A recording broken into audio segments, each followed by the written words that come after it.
country is fighting a war against an invisible enemy at home. We are embroiled in military conflict abroad, our economy is in turmoil, and our nation divided. At the same time, our clients are calling for help, and we, lawyers, are responding. We respond because it is our job and our sworn duty to defend the Constitution of the United States of America. All attorneys swear an oath upon becoming lawyers to the Constitution because it is the cornerstone of our democratic republic and the roadmap for our great country. It is clear lawyers are not on the front lines, as are our soldiers, doctors, nurses, police, firemen, grocery store workers, and civil servants, whom we all owe so much to at this time. But we lawyers are in fact essential, and we have never shut down. Under what some are calling the new normal, we are evolving and mastering technologies to move our society forward under the rule of law. Lawyers and judges know we are the rear guard, and there is no one else to take up the flank in defense of the Constitution. Without us, tyranny and anarchy will ensue, and that is why we are essential workers.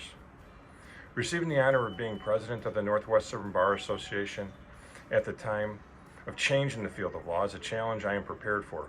At this time of transformation, I contemplate Abraham Lincoln and what he faced.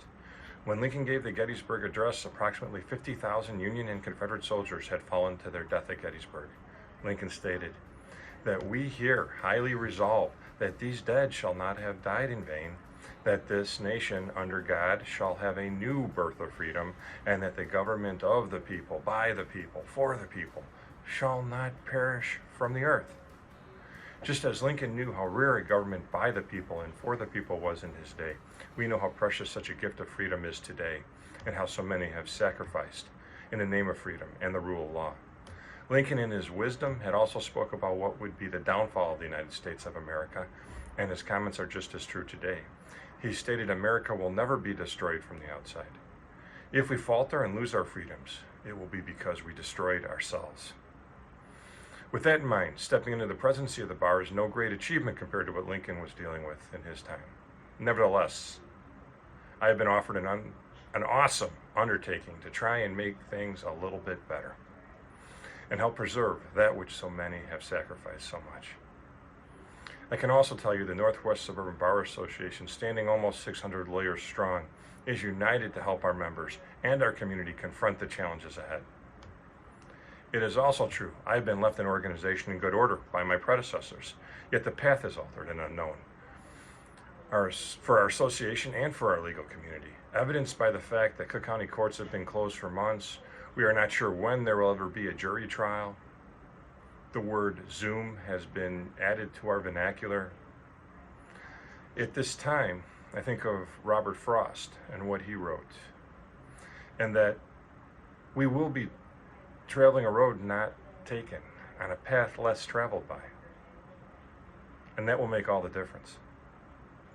Consequently, with enthusiasm, I can share with you this Bar Association will embrace innovation and change, educate, inform, and help our members manage the shifting of the court process under what appears to be almost daily rule changes. What can you expect of my presidency and the association over the next year? Well, continuing legal education opportunities will increase at no charge to our members. Many attorneys will need to retrain and retool their practices altogether, and we will be a vehicle to help achieve such goals. We will work closer with other bar associations to offer CLE and networking opportunities. We will reach out to the business community and be a resource for rebuilding the local economy. We will provide guidance to our members on the shifting sands of law office management under COVID-19. Stephanie Garces and Jay Andrew will be spearheading an initiative for access to justice, for bringing probate out to the 3rd Municipal District so that members of our community will not have to travel downtown for probate cases. We are working on bringing computerized legal research to the attorney room at the courthouse in Rolling Meadows. We will further develop methods of helping our members market their law firms. We will work with local high school districts and Harper College to enhance the practical learning process through facilitating internships through law firms and the court system. We will continue the Ernie Bloomquist mentorship program started by Michael Rothman. We are gearing up for community outreach through the following: using the attorney room at the courthouse as a drop-off center for canned goods and clothing for those less fortunate. continue offering our pro bono legal services at the courthouse. Jim Giocaris, Brian Freeman, and retired Judge Margarita Skoulas Hoffman have agreed to lead a community outreach that I hope will impact our community with our members' hands in terms of mission work and volunteerism. The above is no small undertaking, especially in light of everything else the association does. It must be noted, nobody leads without help. I want to thank the executive board for their support. The executive board consists of some of the finest lawyers I know. My first vice president, Mo Ahmed. My second vice president, Ken Apicella. Treasurer, Anthony Calzaretta. And our newest member, Stephanie Garces, as secretary. To help me advance the association's goals, I have appointed attorney Dave Sachs as parliamentarian and backup parliamentarian, attorney George Sachs. And the attorney for our bar association shall be Adam Berger. I want to thank my wife, Burnett, for being there for me and her tolerance and support of my involvement in the NWSBA. Our children, Eva Ray, 19, Chloe, 17, Samuel, 14, and William, 10 years old, have also been supportive of my time commitment with the Bar Association. I want to acknowledge my brother and law partner, Steve Newland, who is older than me, and the other half of Newland and Newland. He is an amazing attorney and partner. Through our partnership, I represent people physically injured as a trial lawyer, as well as being president of the Northwest Suburban Bar Association. And Steve advocates for those requiring financial assistance through foreclosure defense, loan modification, bankruptcy, and debt negotiation. Steve also represents many people in estate planning and done thousands of real estate closings. Steve has always been there for me as a brother and a friend. I need to thank Steve, as our partnership has allowed me many opportunities and successes personally and financially. Steve, the highest compliment I can give you is that Dad would be so proud of the man you are. I need to also thank the team at Newland and Newland LLP, as we have an amazing group of about 12 attorneys and staff. Now I want to share with you acknowledgement of those that are the future of the association. The future of the association rests in the executive board and those on the board at large and active in the community. Perhaps nobody is more active and done more for the association than George Bellis. George has helped the NWSBA usher in technologies and the use of technology we had not known before the virus. Thank you, George. Also, it's important to mention Raj Jutla, who is a board member that has worked tirelessly with George to make the association relevant during the recent crisis and before.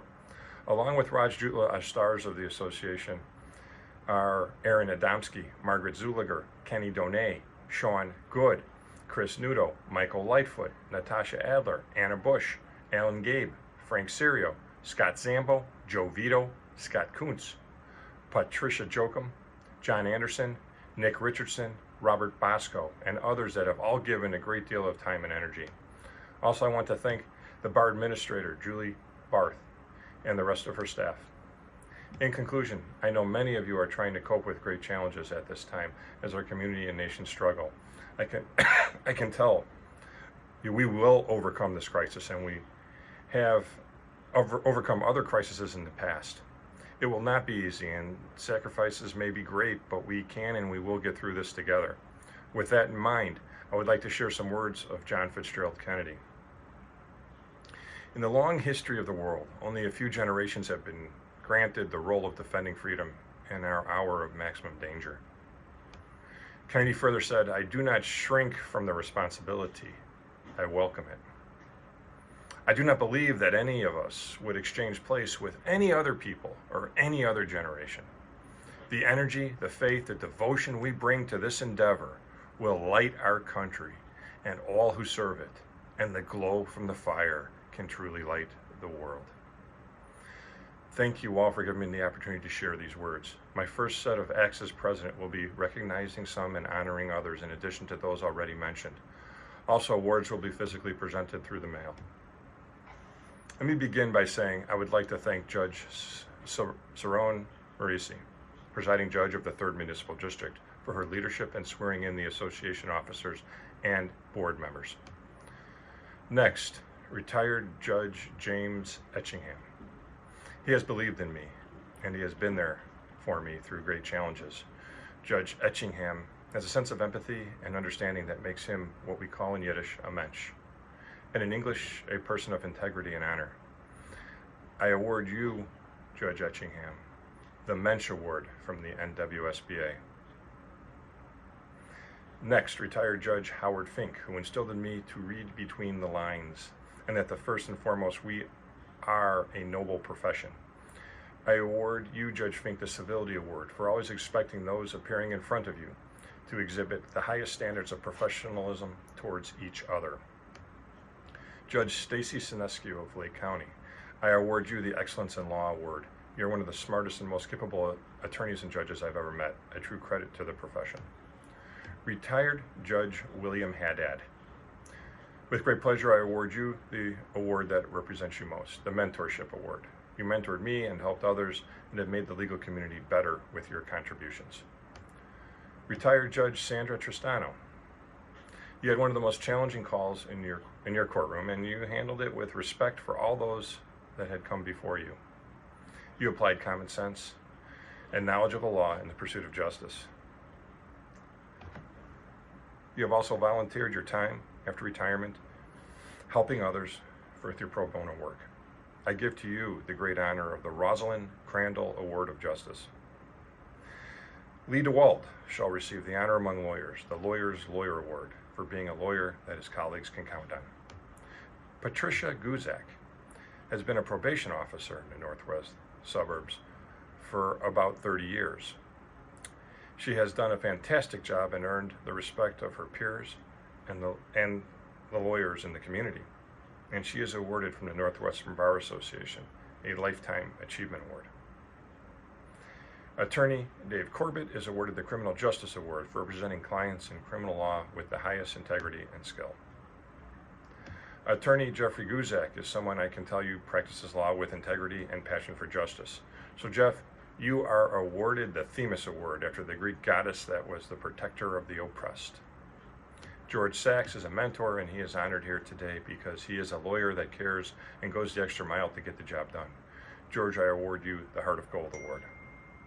Don Cosley, Joe Vito, and Steve Dady, you are awarded the Community Service Award for dedicating your personal time to the community and your work time to the practice of law. You have all given so much of your time to make our community better. I can also say there are many others that have contributed to me becoming a trial lawyer and an attorney and counselor at law. And I'd like to mention some people by name.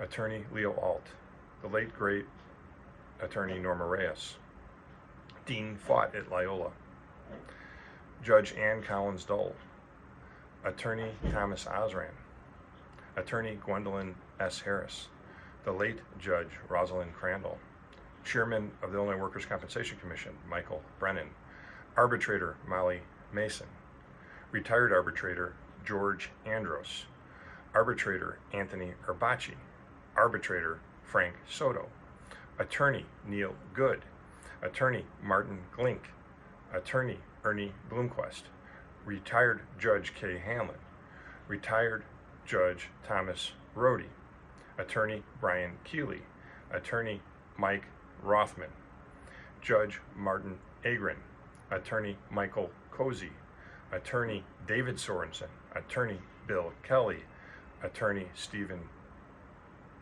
Richards, and Attorney and Lieutenant Colonel Ignacio Maramba. There are so many others that have passed their knowledge and experience onto me that there are too many to list. Thank you all who have been there and helped me make a living helping others and become president of the Northwest Suburban Bar Association.